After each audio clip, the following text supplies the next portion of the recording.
Welcome to the Property Business Podcast. As usual, joining myself, James George, I am joined by James Hughes and Jonathan Woods.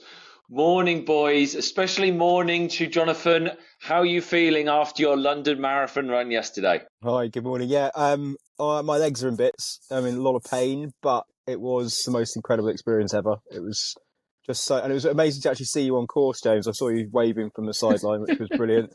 I managed to miss my entire family, but I saw you because I didn't know where my wife and kids were, but they were battling to try. They saw me, but I didn't see them.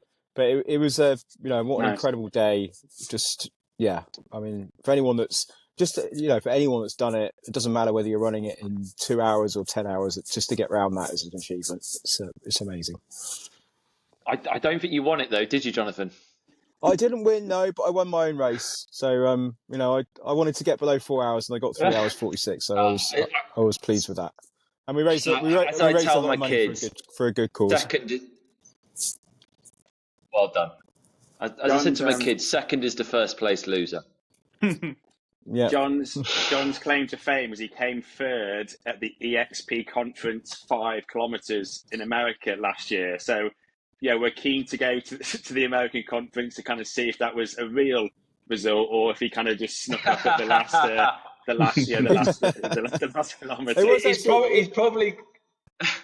It was actually true. I did come third, and it was in Orlando. I didn't do the Vegas one, but hopefully, if we're in Miami, James, then we'll give that one a go as well. Some fierce competition. It's probably on his CV. Yeah. Well, again, that was for a good cause, for the Helping Hand, sort of agents cause that they do as well. But I think that was the main thing. It was for raising money for breast cancer now, and and I was really pleased to raise a good amount of money for a fantastic cause, and also push my own sort of limits on what I can do. So really enjoyed it. Well done. Well, let's get on with the podcast. This week we are joined by Sam Pemberton, and we are going to be chatting mortgages this week. How are things with you, Sam? Very good. Thank you very much. Thanks ever so much for having me on today. Really appreciate it. Well, let's kick off with finding out a bit about yourself, how you got into working in mortgages, etc. Tell us a bit about yourself, Sam. Sure. So it's a little bit of a story through time, but I guess all those many years ago, I went to university, studied economics, and then came back to London in the early 2000s and started working as a financial advisor in the West End. And when you're a financial advisor doing kind of holistic advice, you work in many different sectors. So you might do a little bit of investments or pensions, insurances, and in particular mortgages. And I worked as an IFA for a number of years, and then probably around 10 years ago or more, I specialised particularly in mortgages, and that's where me and John first met each other, I would say. And I worked for a large mortgage brokerage in central London and worked with some fantastic people. I had an amazing time. Worked there for 4 or 5 years. And then most recently, I have started working as a little bit more of a generalist in financial advice, but heading up a mortgage desk for an IFA in Cobham in Surrey. So always been in that kind of financial advice sector throughout my working life, as I say, from when I left university in all those many years ago, about 20 years ago now, and always enjoyed, in particular, working in that mortgage side of things when I first started, and that's just carried on, and I've just been going through that, like I say, now for the last 20 years or so. You've obviously been through some ups and downs over the years. I think of 2006 probably being an interesting period for you. But yes. What's it like now? What's the market like now? Especially, we've had COVID, we've had Brexit. What things are like now compared to they have before? Well, they've certainly improved over the last little while, and certainly from the beginning of this calendar year, things have been improving. I mean, the landscape, as I'm sure we all know, can appreciate, has been dominated over the last 2 years by record increases in the Bank of England base rate. We know that obviously inflation started taking hold around sort of 3 years ago. That was through a few different kind of macroeconomic factors.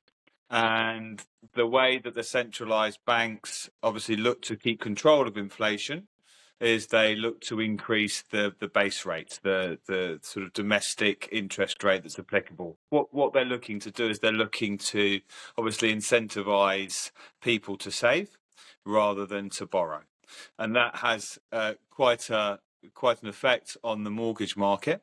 And we've seen that there was obviously large, going back to kind of Liz Truss, there was very large spikes in the fixed rates. And this kind of casual tick along and casual increase of the base rate over the last few years. And that seems to have peaked, I'm pleased to say, at the end of the last calendar year. And now we appear, as inflation's come down, inflation domestically is around kind of 3.5%, depending on what factors you're looking at. That's obviously really improved the mortgage market. So the residential rates, the buy-to-let rates, the limited company buy-to-let rates, and all those other specialist areas, development finance and bridging and so on and so forth, all of those rates have started to come down.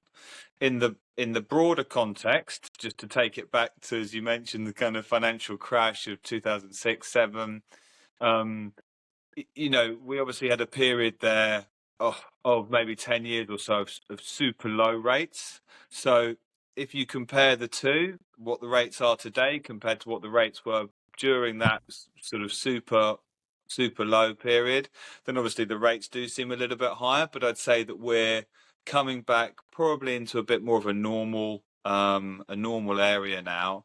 And certainly you can see that. Perhaps you guys have experienced it too. I certainly have, where you're seeing more first-time buyers coming to the market. You're seeing just the mortgage rates just being a bit more affordable and a bit more appealing. So in a general sense, rates are still a little bit higher if you're looking across the kind of broader context of it, maybe over the last 10 or 15 years. But in a more recent terms, they're much better than they were in the kind of middle end of last year. So that's very positive.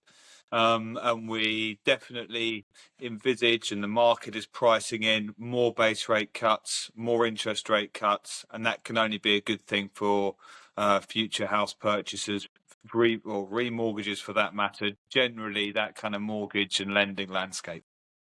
What's the kind of best rates you can get at the moment, Sam? I was going to say, what's the kind of best rates you can get at the moment, Sam, for resi mortgages? That's a good question. I had a quick look because I thought that might be a question, so I thought I'd do a little bit of research.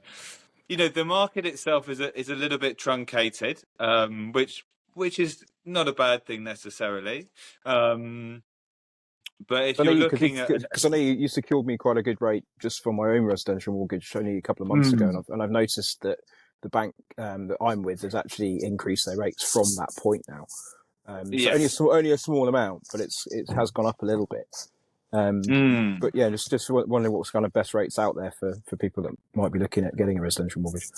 Yeah, for sure. Well, just on there's a couple of nuances or a couple of new developments in the mortgage market to talk about that. They're a little bit more linked to new builds.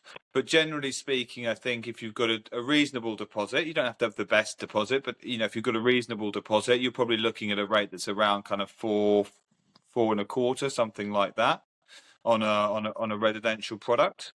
And that goes up a little bit. If you've got a little bit less deposit, you're probably looking at maybe 4.5, something in that ballpark. And what about buy-to-let? Sorry, James, I just jumped on top. Go ahead. In terms of buy-to-let, is that, because I know that kind of says it tends to be a little bit more expensive, or it has been in recent times, and with some really huge arrangement fees. Are those arrangement fees still in the eye-watering levels at the 5% and 7% levels? It's a good question, and I would say a little bit like the residential side of things are improving, but in particular with buy-to-let, we're seeing much higher than usual arrangement fees. You're quite right to highlight those.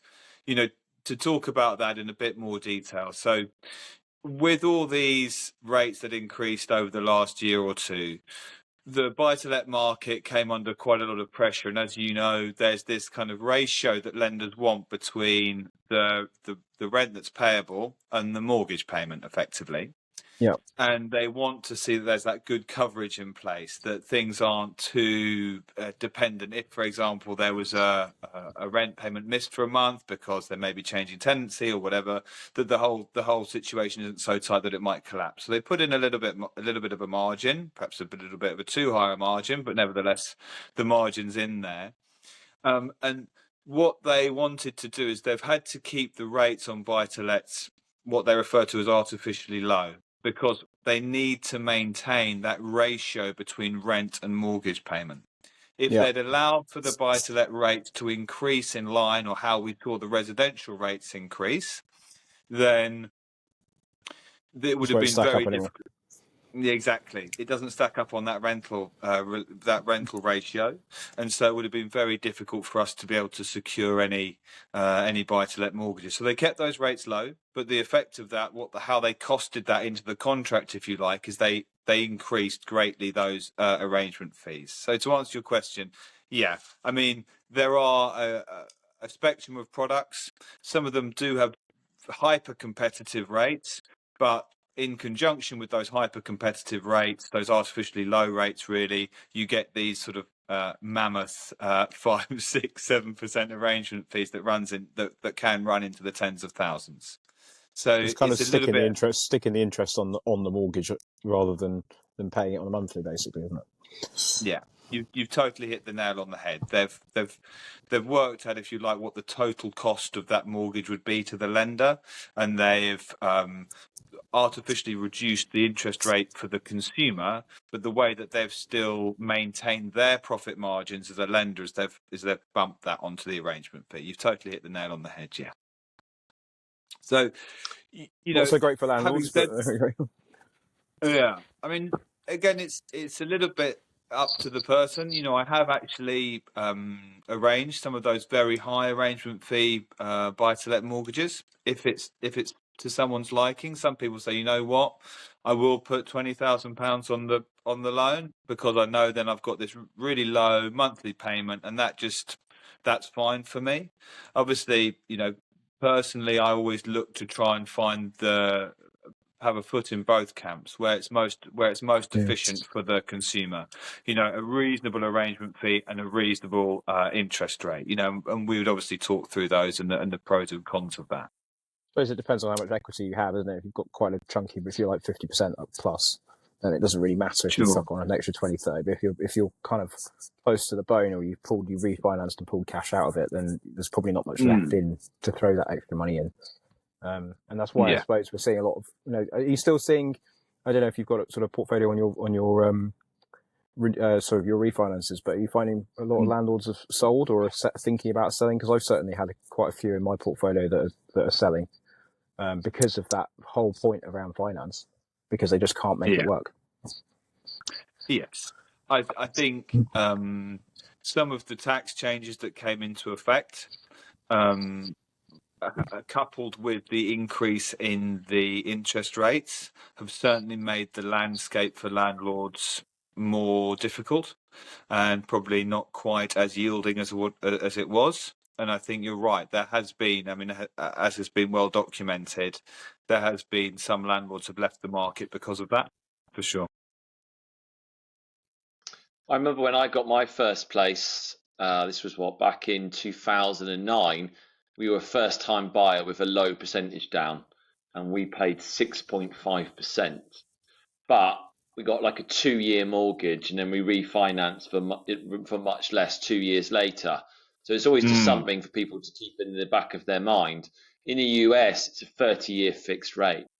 So don't get me wrong, you can refinance when it drops, but whether you've got the best interest rate in the world, you haven't got that for a long period, and you've got to then make sure that you can cover the mortgage when things go up, and vice versa. If you're looking to get an investment now, you've also got to think about, well, okay, it might be on the edge of finances right now and whether it's going to be a good investment now, but eventually things will probably improve. and that house price might increase and stuff as well. And obviously there's lots to take up. Now, I remember when I got my first mortgage, I didn't know about mortgages like I do now. I wasn't in the industry. So I went to my bank and just assumed that if I went to my bank, I'd get the best service. There aren't a better option out there. So I now know from being in industry that's not the case, Sam. But why? It's good to hear from you. Why should someone come to you rather than just going to their bank? Thank you. Yeah, I mean, that's a good question and obviously pertinent when considering the options that are available to you. There's a number of reasons, really, why you'd want to go and speak to an independent mortgage broker as opposed to a bank. In particular, at the very start of the process, it's important to know what your budget is. What can you actually afford? And a bank or a lender will have a certain set of criteria and analysis on someone's income. And as I'm sure you know, people can be paid in a variety of different ways. You can be employed, you can be self-employed, you could be a limited company director, you could be a day rate contractor, you could be inside IR35, just to name some of the larger constituents of how people are paid. And the analysis of that income varies from lender to lender and from bank to bank. So you don't know how much you can borrow unless you really have a broad understanding and access to the whole of the market as an independent mortgage broker would do. In addition to that, the rate that a particular bank or a particular lender would offer you are unlikely. You might be lucky and your bank might have the lowest rate in the marketplace, but more, the chances are that they probably don't. So again, not only budget, but who's got the best rate in the marketplace. And then there is a knowledge of that marketplace that a good, experienced independent mortgage broker will have, probably over and above someone that you might meet in a bank.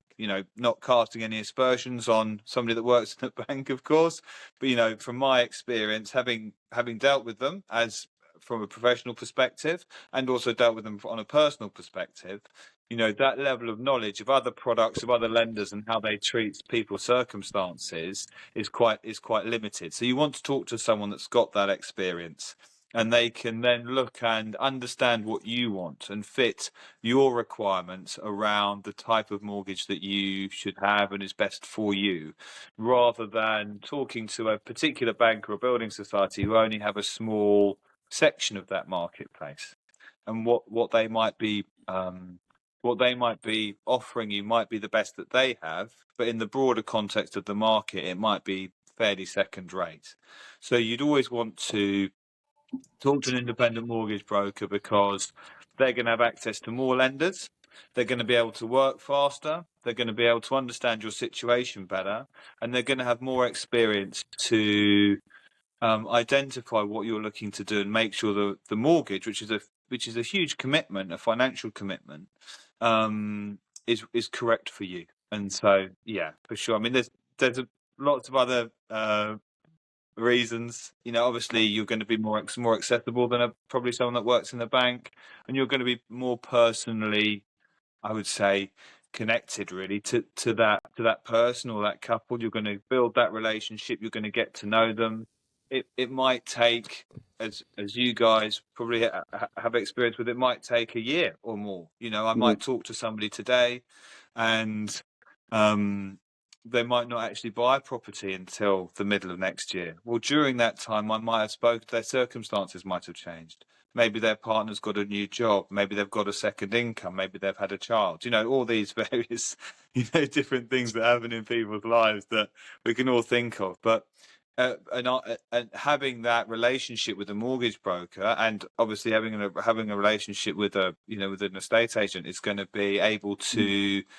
They're going to move and they're going to adapt to what that person's circumstances are. And it's just From an agent's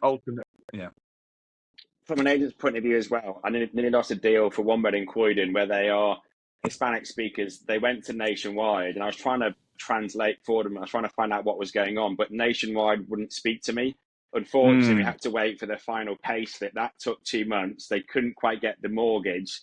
The client actually said, James, get them to speak to my independent mortgage broker. He then spoke They then spoke to him, and then they've got the mortgage approved with, I don't know, Halifax HSBC, and I can now reach out to that broker, where previously I wasn't allowed to speak to the bank, and it's pretty hard to get hold of them. So to control an actual deal from an agent's point of view, if it is going to the bank, there's a higher risk of it kind of falling down, because it's pretty hard to get hold of the bank. But independent mortgage brokers, it's WhatsApps, it's, hey mate, what the bloody hell is going on? And then you have a sensible phone call about trying to get it resolved as well. Yeah, the most important person for me when in the US, obviously I'm learning here how things are different in the UK to the US, but in the US, the most important person in my business was my mortgage broker. And our relationship was unbelievably close. And as soon as I had a buyer, the first thing I would do is say, right, can you speak to my mortgage broker and find out, first of all, like Sam mentioned, find out, first of all, what are you most likely going to qualify for? What are your payments going to be? Mm-hmm. And then throughout the process, we can help them. As you say, Sam, it could be a few years till they actually end up buying, you know, from the moment that you first have contact with them. And you can work as a team to help that. But then during the transaction, you're going to often hit some road bumps along the way.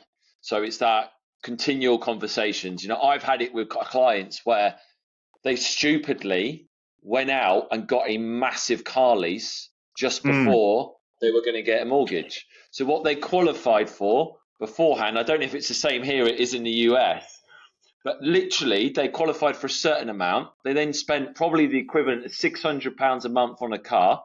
Boom. They then qualified for a bit less on the house. Their mortgage didn't go through. And it was just like, they didn't tell any of us. They just literally said, I've went and done it. And so I think it's really crucial to have that relationship where everyone's open and honest. You can get in front of any problems. And I remember in America, whenever you used to buy a new home, they used to incentivize the new buyer if you used the lender who was linked to the new home. I don't know if it's the same here at all, but you can't have to the be a lender little bit careful with that. It was always useless. They were always absolutely useless.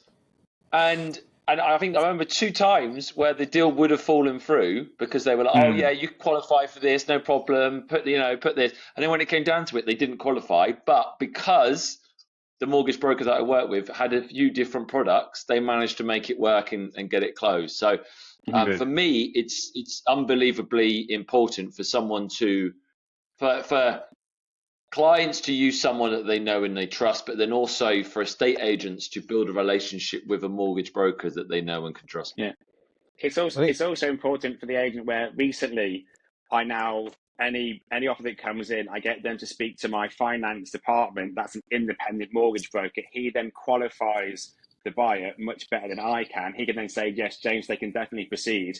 Secondly, that broker, he might be able to get, he could actually maybe get them a better rate that could help the buyer.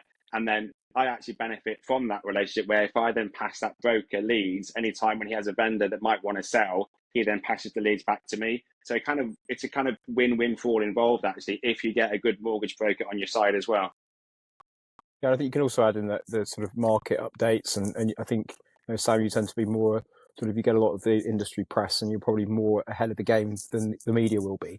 So we kind of get that sort of, frontline updates of what's actually happening from the coalface rather than having to rely on, the media telling us what's going on, which I think is really important. And vice versa, because of course we see what's happening from a residential point of view and obviously from the buy-to-let investment side of things as well. That it's key, I think, for any agent that's working independently to definitely have relationships with a broker, certainly. Sam, who is it? Buyers, first-time buyers. I'm finding a lot more aware about ground rent and service charge. If I send out a listing, the first thing sometimes they ask is how much is the service charge? When maybe 2 or 3 years ago, people didn't really question that. Who is it that's asking them to ask? Is it the lawyer or was it the mortgage broker? Well, or is it just because everyone's talking and finding out about big service charges and ground maintenance? It's been in the media quite a lot, actually, with the whole leasehold reform stuff. And I think what I've found, a lot of people don't quite understand it, but it does have effect on mortgages, right, Sam? That's right, yes. I mean, it depends on the lender that you're going to use, but typically they will look to take a service charge and a ground rent almost as a deduction, almost as a loan with regards to affordability. Again, with all these things, there can be certain margins on them, but I think that's right. As John was saying, I think that it's been a little bit more in the media now, and with leasehold reform, and also I think there was a little bit of bad press around maybe people getting involved in. I think what can happen is sometimes management companies can sell out to management companies, and then there can be huge increases in ground rent and service charge, and then that was coming back a little bit, and I think that then increased the focus. So a mortgage broker it wouldn't necessarily obviously be the first question you'd ask, but certainly as you were talking, or as the investor from the client's perspective, as they identified the property that they were looking to purchase, sure, that would be a subsequent question. And then what may happen is then when the valuer goes to value the property, they will ask the solicitor to confirm what the ground rent and service charge is. So there is that kind of steady theme, and then obviously the solicitor will look on the lease documents and confirm that back into the lender. But to be honest, it's not something that has caused too many problems with regards to affordability. Unless you get the very occasional one that might be a high-rise block in London Bridge, and the ground rent and service charge is several £1,000s a year. So it's certainly several £100s a month. Yeah, and that can sometimes just something to be aware of, really. But to be honest, in terms of that actually having a negative effect on mortgageability or affordability is very limited in my experience. Sam, I was just going to ask you a question. So something that's come up quite a bit with myself, I found, is the lenders not liking escalating ground rents now, especially if they go over a certain level, which I believe is £1,000 over the whole of the lease term. It'd be good to maybe for listeners to what are the sort of, let's say, more restrictive parts from lenders that have things like lending above commercial. I found that's tightened up quite heavily. I had 2 listings this year, or that went through this year and last year, which were above restaurants, which both the buyers had bought within the last 4 years and had managed to get a mortgage without any issue whatsoever. But then now are not getting lending at all. Is there other things that people that the lenders don't really like? What are the things that people look at? Yeah, good question. I mean, I think that the appetites of lenders do change and do fluctuate, and certainly you've highlighted there something that perhaps has had a little bit more emphasis on it than did previously, above commercial residents. Again, I would look to mitigate that as best I could by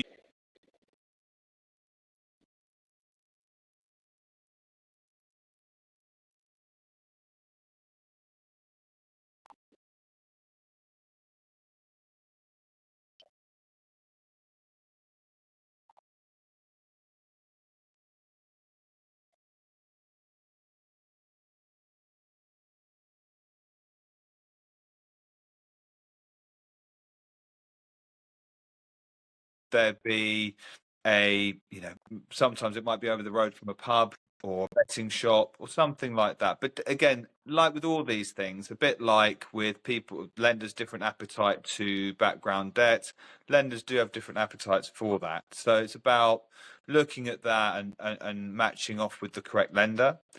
The other things that lenders might consider is obviously you've got the kind of minimum floor size, which is normally over and above 30 square meters. That's not normally something that we run into, but that's obviously just something to keep an eye on if it's a studio flat or something. Escalating ground rent you've mentioned. Isn't there height of buildings as well? I think, isn't there? Sure. Yeah. I mean, then towards the ex-local side of things, again, there's a few more different caveats. If it's a block and it's above 4 or 5 stories, typically lenders will certainly ask the question around whether it has a lift. That's quite a big thing. Deck access is another big thing. if an ex-local, normally it's an ex-local authority block. Sometimes it's privately built. It just depends. But if there's deck access, again, that's another bit of criteria that would inform me of the type of lenders that I would look at. The one thing that I've just come across, maybe it's a little bit of recency bias because I've been dealing with it over the last couple of weeks, was a nice 3-bedroom garden flat in North 1 in Canonbury, in near Highbury, or in Highbury, Islington Council area. Lovely property, in reasonable condition, and that was turned down by 2 or 3 lenders that we tried with. The reason being is lenders will look at the percentage of private ownership or the demand for ownership in that area. And I think, and this may be something that comes up a little bit over the next year or two in certain areas. Obviously, ex-local authority blocks, there's less properties coming to the market because the majority of them are owned by the council. So you've already got that downward pressure on the way that the valuers would measure demand, which is quite simplistic. They would look at how many properties in that area have been sold over a certain period of time, and they won't look at the background reasons behind that. So you take these areas that are lovely ex-local authority, low-rise blocks, 4 stories. The property in question that I was looking at was a ground floor flat, so it had a nice little bit of garden outside.